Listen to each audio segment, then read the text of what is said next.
Madridistas, vous avez vu Florentino Pérez sur la Sexta? Ce Florentino, oui, c'est mon Florentino. Et le tien? Empezamos, c'est parti. Bonjour à tous, j'espère que vous allez bien. C'est jour de match. Le Real Madrid affronte le Real Oviedo ce soir au Santiago Bernabéu, évidemment. On y sera et en direct. Et puis en attendant, on met son petit like, son petit à la Madrid. Et puis on télécharge l'application mobile Real France, disponible sur iOS et Android si ce n'est pas encore fait. La une du quotidien madrilène marque avec évidemment ces déclarations de Florentino Pérez, mais surtout aujourd'hui le Bernabéu. On va parler le Santiago Bernabéu qui va retrouver son équipe après 3 matchs consécutifs à l'extérieur. Et Florentino Pérez qui nous a dit notamment qu'il n'y a pas d'urgence par rapport à Vinicius. Il reste encore une autre saison dans son contrat, évidemment.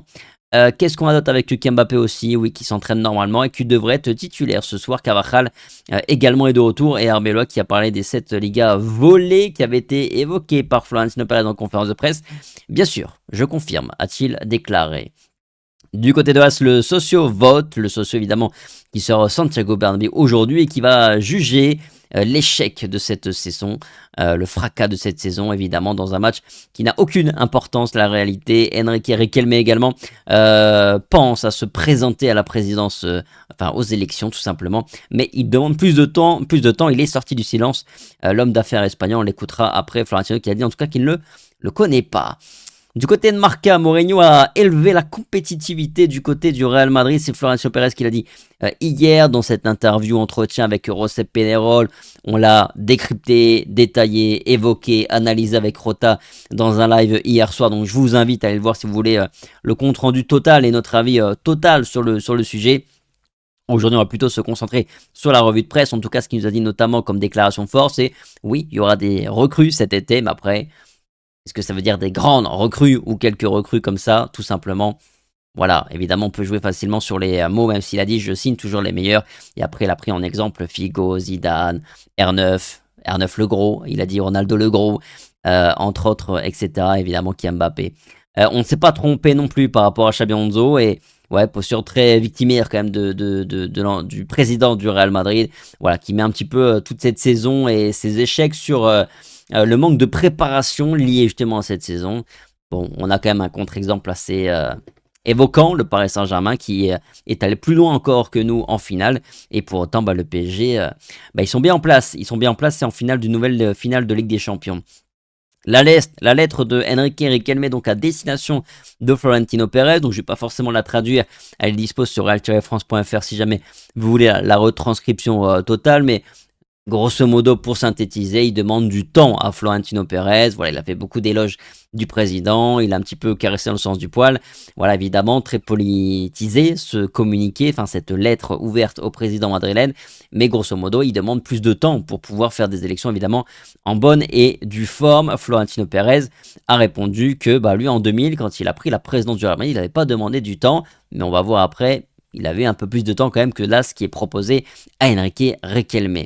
Il s'est exprimé aussi d'ailleurs après dans la foulée sur lors d'un séminaire, d'un forum qu'il faisait, peu importe, c'était télévisé, on lui a posé une question, évidemment par rapport à ça, il a dit qu'il allait l'étudier sur les prochains jours et donc il tranchera dans les prochains jours, est-ce qu'il se présente ou est-ce qu'il ne se présente pas, on verra si on met les gants, dit-il, a-t-il dit hier. Le FC Barcelone a perdu hier et le FC Barcelone n'ira pas chercher les 100 points, donc le record restera officiellement de la meilleure Liga de l'histoire, restera entre les mains de José Mourinho et de son Real Madrid version 2011-2012. Alors évidemment, il n'est pas le seul, Tito Vilanova a fait également une Liga à 100 points. Maintenant, à la différence de but, le Real de Mourinho est supérieur, donc on reste numéro 1. Voilà, on se contente de ce qu'on peut cette saison. D'ailleurs, regardez un petit peu, il y a 2 tâches historiques à éviter, écrit le quotidien madrilène Marca, parce que les 14 points de différence, ça pourrait être à un point du record entre le premier et le deuxième au terme d'un championnat. Le Real, dans sa pire saison par rapport à son écart avec le FC Barcelone, ça a été 19 points. Mais le Real, cette saison-là, n'avait pas terminé deuxième, donc pas le premier, deuxième. Si on regarde justement ici, regardez, c'était en 2018-2019 où le Real Madrid termine 3e du championnat. On a le Barça qui avait été champion avec 87 points, 68 seulement pour le Real Madrid. Quelle saison tragique, évidemment, post-Cristiano Cristiano Ronaldo, et le Barça qui avait été champion, mais le Real pardon, n'était pas troisième. 17 points aussi en 84-85, le Real 5e, 6e en 95-96, 17 points d'écart. Alors ils n'ont pas fait à l'inverse quand le Real Madrid avait plus de points que le FC Barcelone, mais peu importe. Et là, c'est la plus grande différence entre le premier et le deuxième. Et quand le Real est deuxième ou une autre équipe d'ailleurs, parce qu'il y a aussi l'Atlético de Madrid dans le et pas forcément tout le temps le Barça non plus. C'est 15 points. Voilà, 15 points en 2012-2013. Le Barça avait été champion avec 100 points justement et avait eu 15 points d'avance sur son deuxième, son dauphin qui était le Real Madrid. Bref, à part ça, justement pour rester toujours dans le thème des Ligas et des déclarations récentes d'Arbeloa et également de Florentino Pérez, les 7 Ligas volées au Real Madrid par le FC Barcelone. Selon le Real Madrid, c'est Thomas Roncero qui écrit ça aujourd'hui. Et il dit que ça a démarré en 2004-2005. Le Barça a été champion avec 84 points. Le Real avait 80 points à ce moment-là. Le Barça qui restait sur 5 ans même sans gagner aucun titre de Liga. Le Real venait de recruter Owen, notamment Ballon d'Or, etc., etc.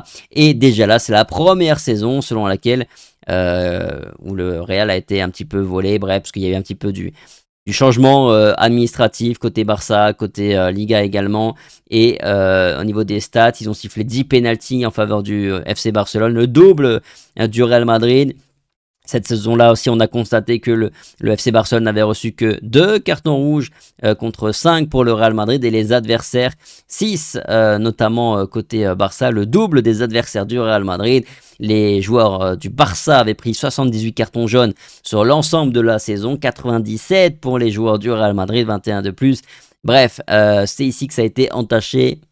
Pour commencer, 2009-2010 également, l'année de Pellegrini, qui malgré avoir battu son record de points, à ce moment-là évidemment, 96 points pour le Real Madrid, le Barça de Guardiola termine champion avec 99 points. Pareil, il y avait eu pas mal de décisions très contestées, notamment à El Sadar, à San Mamés, au Sanchez Pizjuán face à Séville, face à Bilbao. Bref, ces points qui ont coûté le titre au Real Madrid. 2010-2011 également, c'était la première Liga de José Mourinho, 92 points pour le Real, 96 pour le Barça. Là aussi, je vais pas refaire toute l'histoire à chaque fois, mais il y avait eu beaucoup de matchs où des décisions ont été contestées. Par exemple, ils ont mis 74 cartons jaunes au Barça sur cette saison, 98 pour le Real Madrid.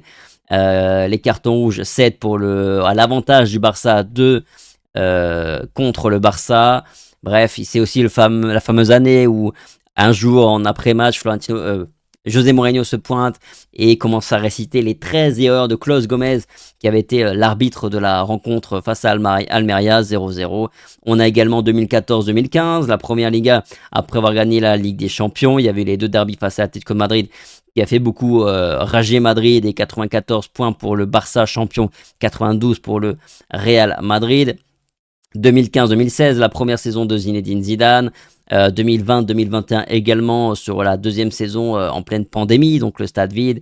Il y avait eu des décisions, encore une fois, notamment face à Séville à Valdebebas, avec un penalty sifflé contre Militao assez lunaire, des penaltys oubliés pour le Real Madrid dans le même match. Bref, 2024-2025 également, Carlo Ancelotti était amer après l'arbitrage calamiteux, notamment sur cette fameuse série de matchs, effectivement contre l'Espagnol Barcelone, où il y a Mbappé qui pas loin de se faire casser la jambe par Carlos Romero, qui n'est même pas sanctionné. Et derrière, c'est ce même Romero qui va donner la victoire d'ailleurs à l'Espagnol Barcelone, entre autres, face à Osasuna. C'est pareil, 3 pénaltys avaient été oubliés et carton rouge pour Jude Bellingham. Bref, beaucoup de plaintes côté Real Madrid. Et cette saison, on considère, c'est ce qu'a dit Florentino Pérez, que 16 points ont été enlevés au Real Madrid au total. Après, quand on regarde toutes les contre-performances du Real Madrid, alors je veux bien qu'il y a quelques matchs où il y a eu des décisions qui n'ont pas été favorables.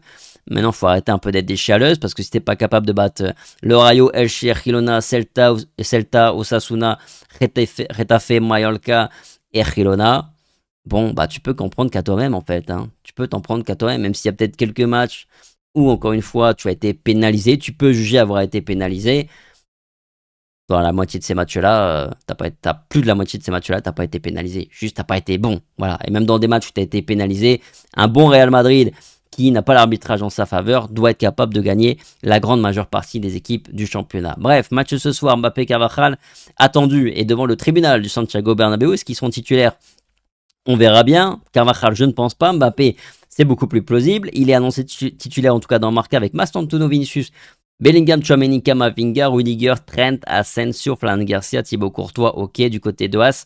Qu'est-ce qu'on nous propose? Sensiblement la même chose, à la différence que Brahim Diaz est attendu titulaire.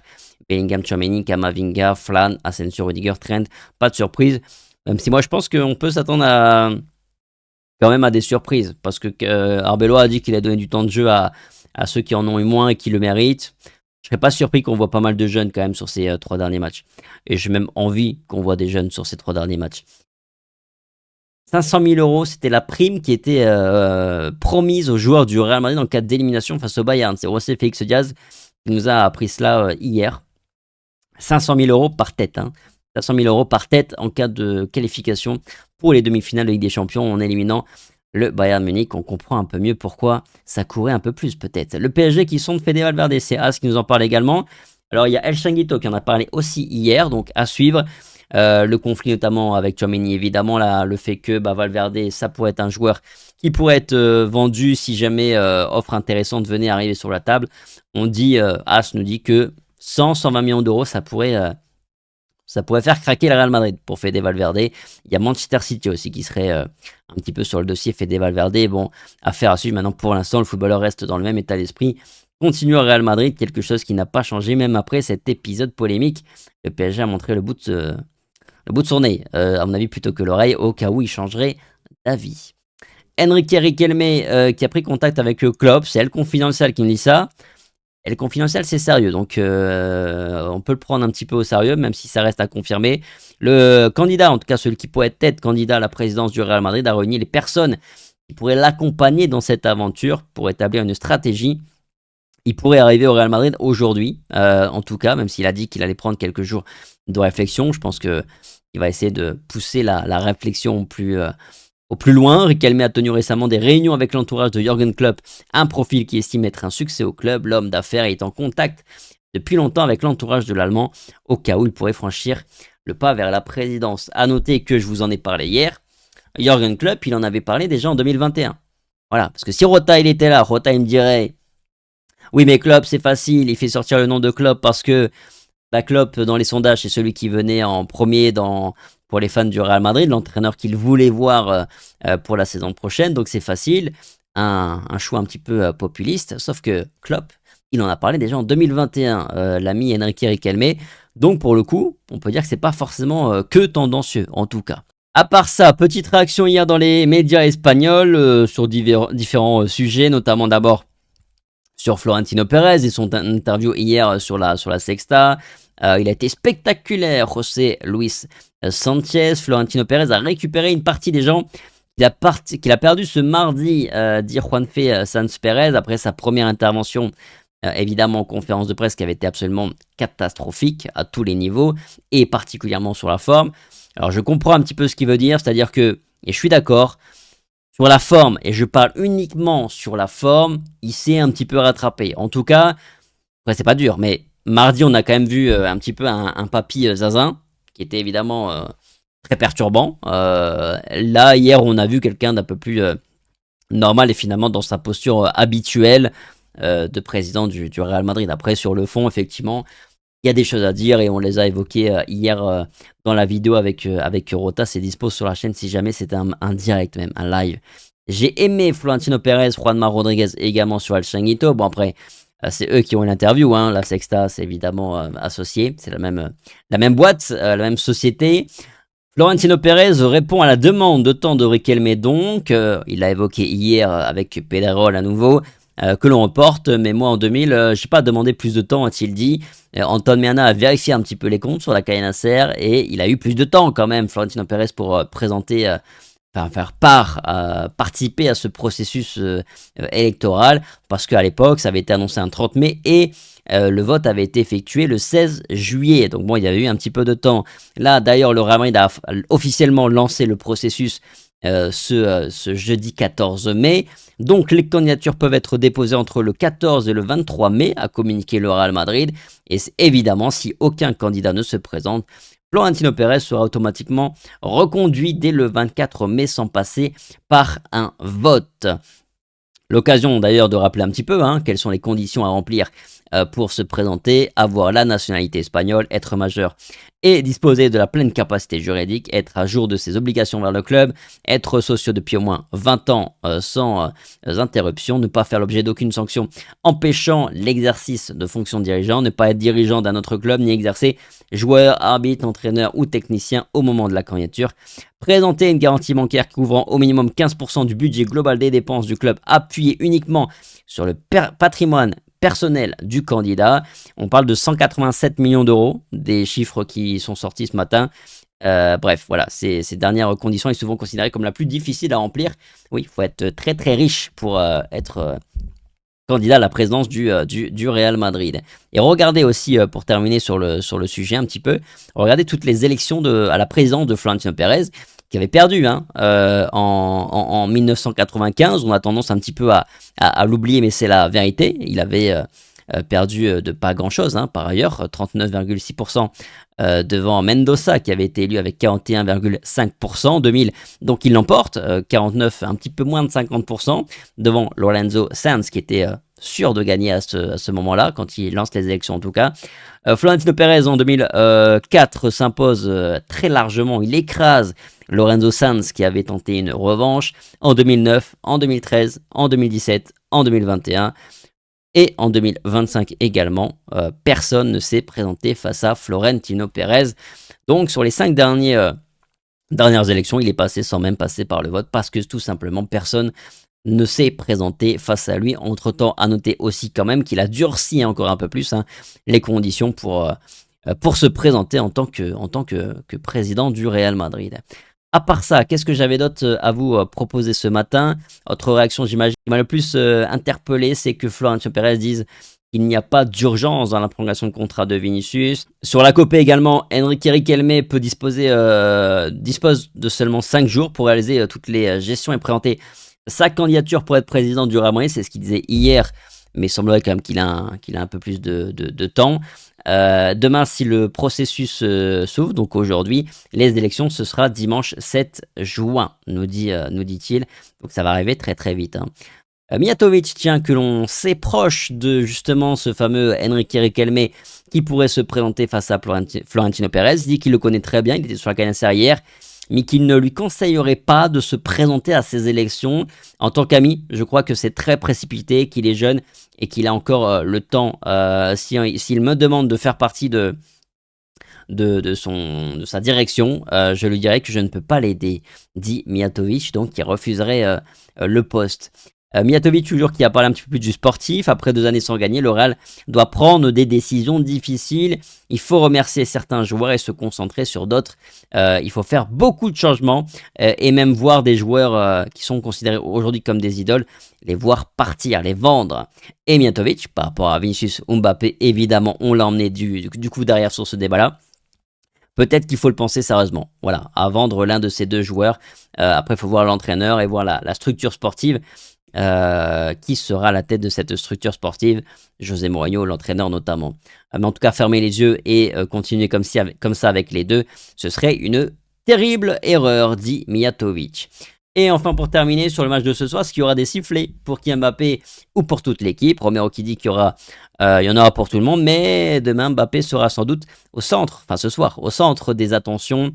Ça, on va passer sur Abel, on s'en tape. Si un joueur de 28 ans évite d'aller à un match parce qu'ils vont siffler, ça démontrerait qu'il est immature, tout simplement, dit Jesus Gallego. Et Bruno Almani, Mbappé, demain ne peut pas se cacher, ou il ne devrait pas se cacher, en tout cas. Bref, sur ce, les amis, merci beaucoup d'avoir regardé cette revue de presse. On se retrouve ce soir en direct, évidemment, pour le débrief. Je serai au Bernabéu, sans doute que je vous ferai également un petit avant-match pour papoter tranquillement. Bref, sur ce, les amis, passez une bonne journée, prenez soin de vous et on se dit à très vite sur la France. Ciao, ciao.